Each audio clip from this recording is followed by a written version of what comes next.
Bir xonali tayyor kvartira so'raganlarga hamma yo'g'i bor. Shuna kelasiz, yashaysiz. Qarang, akfalarni ham qimmatdan qo'yilgan. Balkoni ham o'ralgan, chiroyli, uteplit bo'lgan. Mana mebellari qo'yib qo'yganlar navorotiga. Bu tomonimiz shkaf. Hozir bir xonalida turibmiz, ikkinchi etajda.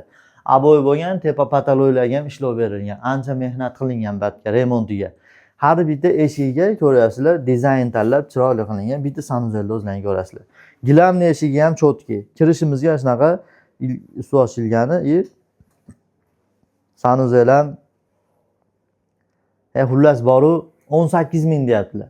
Kirgilida Neft stadion to'g'risida bitta oshxonani ko'ring. Oshxonani o'ziga bir 2 ming rasxod bo'lgan shekilli meni hisobimda. Bu ham tayyorda, hamma yo'q, shuna kelasiz. Xo'p, Kirgilida Neft stadion bor. Neft stadionni to'g'risida kirganingizda 4 etajli domda ikkinchi etaj batla skvoznoy bo'ladi. 18 ming baholanyapti. Kelishadigan xonasi bor, jicha tushib beriladi.